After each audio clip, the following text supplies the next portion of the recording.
अरे अरे थांब थांब थांब, ये आत ये.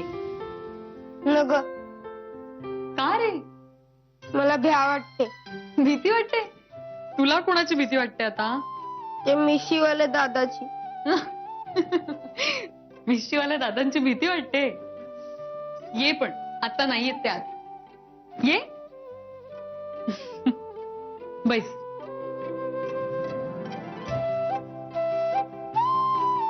अरे इथे का बसलास तू? वर बैस. बैस इथे. हे काय? काही नाही, आपल्या घरात ना एक छोटंसं बाळ येणार आहे, त्याच्यासाठी स्वेटर विणतीये. वहिनी, तुला वहिनी म्हंटल तर चालेल ना? काल रातच्याला बाज बोलला, समद्या बायासनी वहिनी म्हणायचं. फक्त ती मोठी टिकलीवाली बाय आहे ना व, जिला बा शालू म्हणतो, तिला फक्त आहे. ती आहे ना व, येणी खांद्यावर घेऊन चालती, ती आत्या. आणि ती म्हातारी नाही का, डोक्यावर पदर घेऊन असती, तिला आजी म्हणायचं. आणि बाकी समद्यासनी वहिनी म्हणायचं. चालेल, मला वहिनी म्हटलंस तरी चालेल. हा, तर मी काय म्हणत होतो वहिनी, मला बी ना लहान पोरं लय आवडतं, त्याच्या संग खेळायला बी आवडतं. हो का? शाळेत जातोस? शाळेला नाही, मी फक्त दुसऱ्या वर्गात गेलं होतं, मग बात म्हणाला माईला ते मास्टरडेच्या घराकडं बायको पोरासनी शिकव म्हणाव. आणि शिकून कोणाचं भलं झालं या? मग बानं मला कधी शाळेला पाठवलंच नाही, आणि मी आधी कधी गेलो नाही. मग बाबा पिक्चर बघू देतात? वय तो पिऊंटर झाला की माझा तो पिक्चरला. कधी कधी स्वराट चढाव बी लागतो. त्या दिवशी 3-3 पिक्चर बघतोय या. मग बापच तू बोमटत.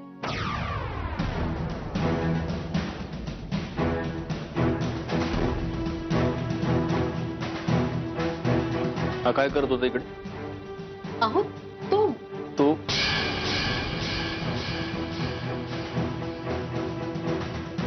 काय? अहो ते बघा, तुम्ही त्या मुलाशी जे काही वागता ना ते बरोबर नाहीये. त्याचं वय तरी बघा, लहान आहे तो. हे बघ, काय बरोबर आणि काय चूक याचं ज्ञान तू मला द्यायची गरज नाही, कळलं? अहो तसं नाही, पण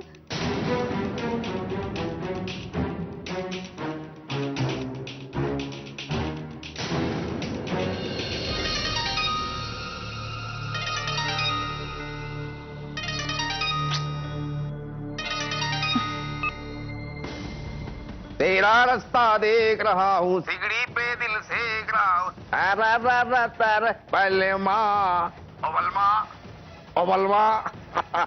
काय मोतीवाले बाई, व्हेरी यू. मिस्टर होळकर. मोतीवाले बाई, for your very kind information.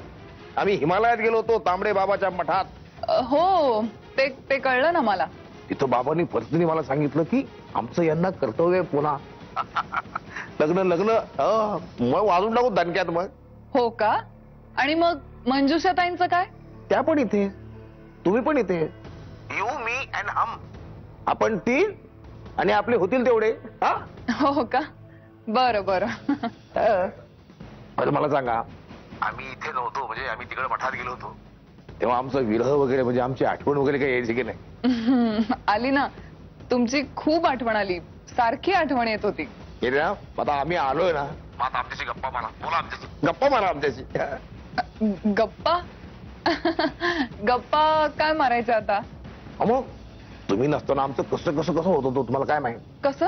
पल पल पल पल हर पल, म्हणजे कैसे कटेगा एक एक पल, असं होत होतं. इश्श, मिस्टर होळकर तुम्ही पण ना, काहीतरीच काय. तुम्ही लाजला? अहो मोतेवाले बाई, वा वा, एकदम खुश आहे, आपण खुश आहे तुमच्यावर. आता मी तिकडे येतो, आत्ताच्या आत्ता तिकडे येतो, आणि आपल्या लग्नाचं काय तो डिसिजन घेऊन टाकू आपण.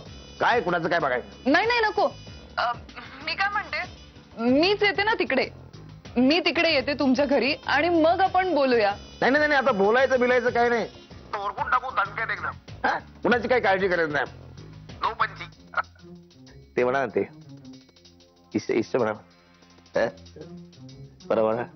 Hello hello, hello mister Holkar, मला तुमचा आवाज नीट येत नाहीये. अहो मला येतोय बाई. हॅलो मला वाटतं काहीतरी रेंजचा प्रॉब्लेम असेल. Hello hello hello. काय आहे? काय पाहताय तुम्ही? कुठं काय झालं? काय झालं का? का- नाही नाही, अगं असाच चाललोय तो इथनं नमत गमत. तेवढा तू दिसते. बस बस तू होय का? अहो पण तुम्ही तू दिसलेस कुणाशी तरी फोनवर बोलत होतीस. गुलू गुलू गुलू गुलू गुलू गुलू. तर मी कामाचं बोलत होते. कामाचं हो. आणि असं असं म्हणजे? नाही म्हणजे काय, लोकांना इतका प्रेमानं एकमेकांशी बोलताना फोनवर ऐकलं नाही मी कधी. प्रेमात? प्रेमात कोण बोलत होतं? मी नीट सरळ बोलत होते. हा मग काय आमचं कान वाजत होतं का काय? काय असेल तसं. पोरी, दारू आणि म्हातार खोड जितकं जुनं तितकं अनुभवी. पाहिलं कामाच्या फोनवर इतकं गुलुगुलू बोलतंय. बॉयफ्रेंडचा फोन आला तर काही बघायलाच नको. नाही म्हणजे आमच्यासारख्या म्हाताऱ्यांना कानात बोळच घालून घ्यावे लागतील की काय? तुम्ही उगाच गैरसमज करून घेताय. गैरसमज? अगं आपण फक्त गोष्टी ताडतो. हे समज गैरसमज आपल्याला नाही कळत.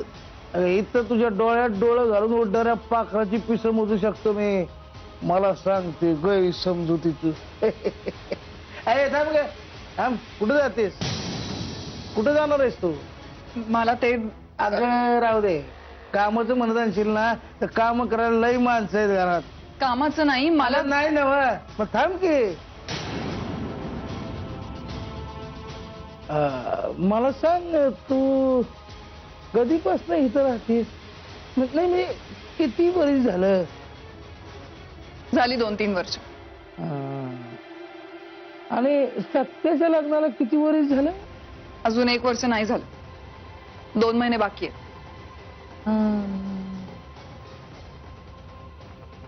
म्हणजे सत्याच्या बायकोची एंट्री होण्याआधी तुझा गृहप्रवेश झालाय या घरात काय? हो. मग तुला नाही वाटलं सत्याशी लगीन करावं असं म्हणून? तू जवान आहेस, सुंदर आहे, आपल्या आई शिवानी. तुला नाही वाटलं या घरची सून व्हावं म्हणून? मला उशीर होत नाही. थांब की. कुठं जातेस? विषय टाळू नकस. आधी माझ्या सवालाचं उत्तर दे. नाही वाटलं मला. अरे देवा, एवढ्या मोठ्या घरात एक तरुण कर्तबगार तरणा बांडगडी राहत असताना तुझं मन भुललं नाही? काय बोलताय तुम्ही? हे बघा मी काही बोलत नाहीये याचा अर्थ असा नाही की तुम्ही. अगं चिडतीयस कसं बाई? अगं मी गंमत केली तुझी. आणि समज तसं असलं तर काय हरकत आहे? अगं सत्या माझं रगात आहे आणि रगात किती बी म्हटलं तर त्याच रंग दावणारच. अगं माझ्या बापान सुद्धा 2 बायका ठेवल्या होत्या आणि आम्ही तर या क्षेत्रातले मूळ पुरुष. आणि तशी गरज वाटलीच तर सत्याला बी कान मात्र देऊ की आम्ही.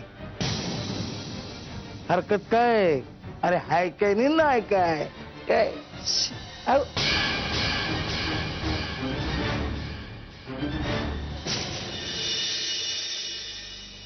मोहिते बाई तुम्ही वर गेलात पण जाताना तुमचे काय आठवण ठेवून गेलायत माग. अक्षी तुमची याद येते बघा. मोहिते बाई तुमच्या आत्म्याला देऊ शांती देऊ.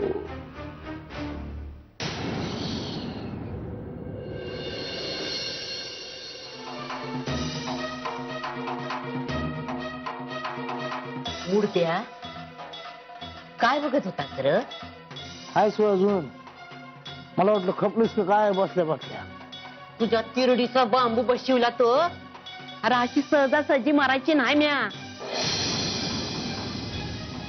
माझ्या सत्याचा सुखाचा संसार करणार आहे मी. अरे एवढंच ना, त्यासाठी तू कशा पाहिजेस? मी आलोय ना. तू जा जा. माझ्या जीवावर उठलाय होय रे मुर्द्या. हा? हाय का आता तुझ्या मरणाविषयी एक सबूत तरी बोललोय का बया? तुझं तूच बोलतीयस. आणि त्या रल्ले का आता तरी सुधार. म्हातारपणी असली थेर करू नयेत रे बाबा. गेलताच तेव्हा स्वतःच्या संसाराचा उकिरडा करून गेला. माझ्या सत्यानं त्याच उकिरड्याचं नंदनवत केलं रे. का स्वतःचे असले घाणेरडे गुण घेऊन पुन्हा आला तिथं? अगं माऊली, तुला कसल्यान कुठल्या भाषेत समजावू ग? म्हातारे आता तूच म्हणलीस ना सत्यानं नंदनवन फुलवलंय, मग त्याची राखण करायला नको कोणी ना कोणी? अरे एवढा खर्चा मारली असताना दुसऱ्याची गरज काय ग? मी आलोय आता. आता मला सांग, एवढा कर्तबगार पोरगा, एवढं गुणवान बायको, एवढं सगळं असणाऱ्या म्हाताऱ्या माणसानं बाहेर गावचं उकडं फुडलं बरं दिसतं का? नाही ना. मग आता पाचच पोरगा येते, आपण आशीर्वाद दिला पाहिजे त्याला. आता लहानपणी त्यानं माझ्या डोक्यावर बाटली घातली होती म्हणा, म्हणून काय आलं बाय त्याचा. आपला हात त्याच्या डोक्यावर पाहिजे तर तो आशीर्वाद मानून घ्यावा हवं तर. हा समजलं का काय? चल चल चालता हो आधी. माझ्या नजरेचं म्हणून नाहीचं हो. तोंड काढ कर तुझं. ए म्हातारे, जास्त ओढू नगस, तुलाच त्रास होईल. मी कुठं बी जाणार नाही. मी हातच राहणार कायमचा. माझं घर आहे माझं. ओढ जप्पा ओढ ओढ, डोकं शात होईल तुझं. माऊली घेतेस का बाई? अगं घे, जिथं पण स्वर्गाची वारी घडल तुला घे. घेऊन बघ, घे 2 फूट घे. नाही सुधारायचा, नाही सुधारायचा.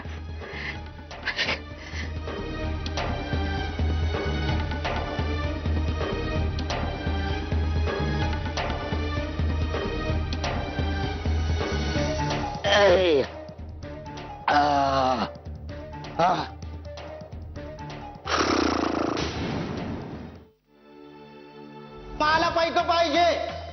घरात जे होतं नव्हतं ते तुम्ही आधीच संपवलंय. आता कुठून आणायचंय? ये अरे पैक नसेल तर काय तुझा बाद येणार आहे का तिकडं फुकट दारू? माझ्या बाबांचं नाव घेऊ नका तुम्ही. ते मंगळसूत्र देत नाही, मंगळसूत्र नाही देणार मी. तुझ्या तर कशी देत नाही. हे घे.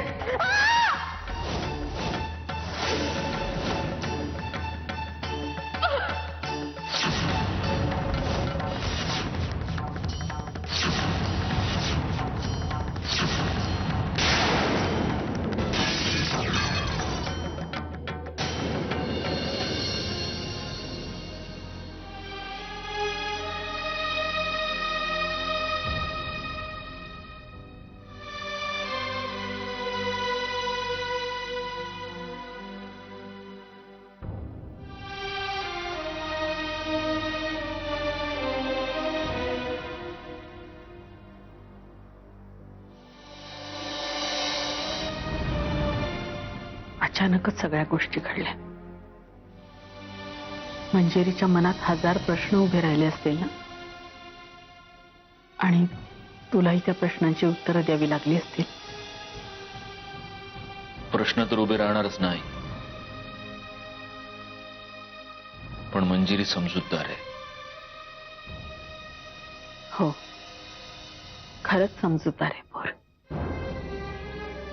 आपणच कधी कधी काही माणसांबद्दल आपल्या मनात ग्रह करून घेतो.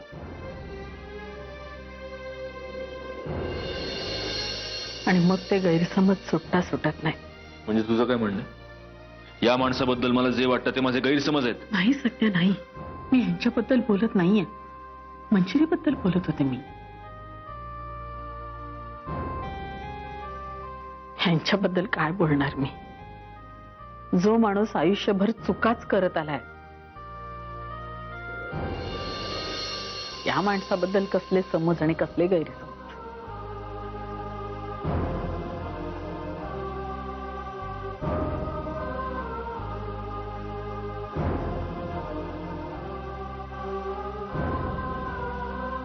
मला या माणसाची सावली तुझ्यावर, माझ्यावर, आपल्या कुटुंबावर, माझ्या होणाऱ्या बाळावर कधीच नको होती. म्हणून पण आता एखाद्या अतृप्त भूतासारखा हा माणूस सतत माझ्या डोळ्यासमोर फिरत राहणार. आयुष्याचे भोग असतात सत्या, भोगावेच लागतात. भोग?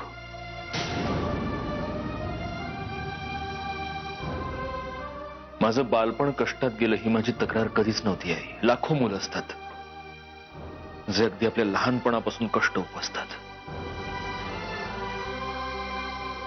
पण ज्या माणसामुळे हे कष्ट माझ्या नशिबी लिहिले गेले तोच माणूस माझा बाप आहे ही गोष्ट जळते आतमध्ये. ज्या दिवशी ह्यांच्या गळ्यात माळ घातली ना मी, तेव्हाच माझं आयुष्य संपलं होतं. पण तुमची आई होते ना रे मी. तुमच्यासाठी, तुम्हाला मोठं करण्यासाठी जिवंत राहिले बघ.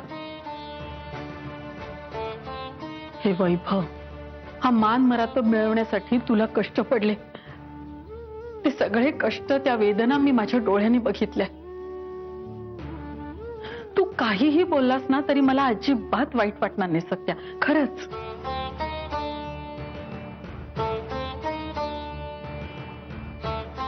एका कुटुंबाचा उत्कर्ष होण्यासाठी किंवा ऱ्हास होण्यासाठी त्या कुटुंबातली एकच व्यक्ती पुरेशी असते सत्या. एकट्या श्रीरामामुळे संपूर्ण रघुवंशाचा उद्धार झाला, तर एका दुर्योधनामुळे संपूर्ण कुरुवंशाचा ऱ्हास झाला. आपल्या कुटुंबाची ह्यांनी केलेली दुर्दशा तू संपवलीस. आपल्या माथी लागलेला शाप आशीर्वादात बदललास.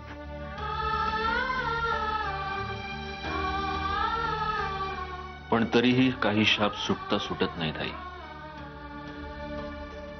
ते पुन्हा फिरून आपल्या नशिबी येतात,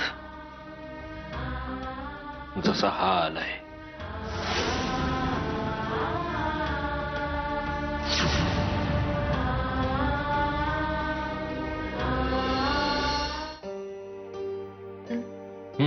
मस्त आलं.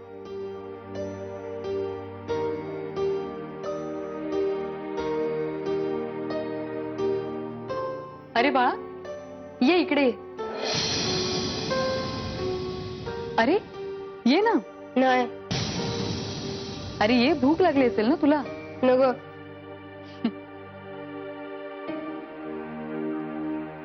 अरे लाजतोस काय? शिरा आवडतो का तुला? चल बस इथे.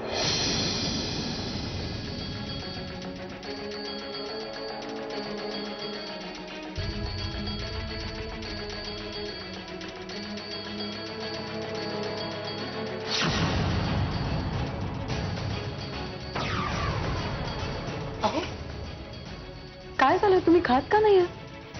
पोट भरलं माझं. हो, असं काय करताय? मगाशीच तर तुम्हाला भूक मिटली माझी. म्हणजे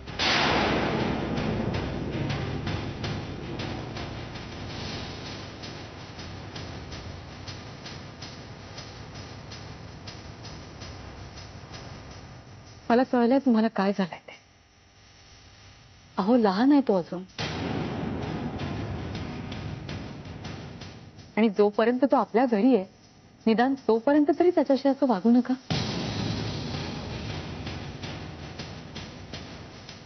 आता तुम्ही एवढंही म्हणणं नाही ऐकणार का माझं?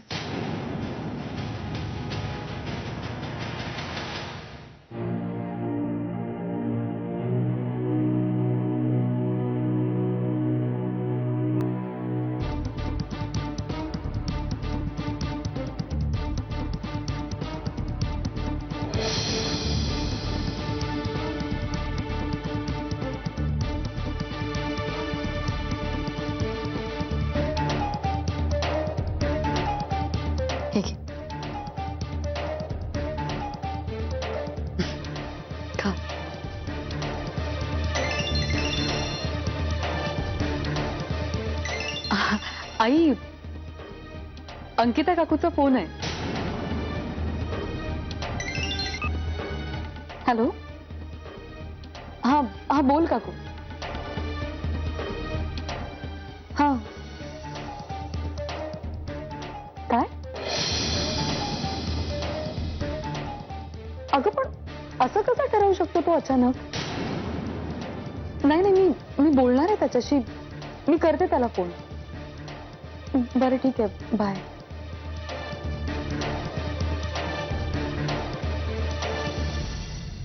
काय ग, काय म्हणाले त्या? अहो, सुहासचं US मध्ये एका जॉबसाठी सिलेक्शन झालंय. खूप दिवसांपासून प्रयत्न करत होता म्हणे आणि आता अचानकच त्याच्या प्रयत्नांना यश आलंय. तर सुहास US मध्ये सेटल व्हायचं म्हणतोय. त्यामुळे सध्या तरी लग्नाचा विचार नको असं म्हणालाय तो.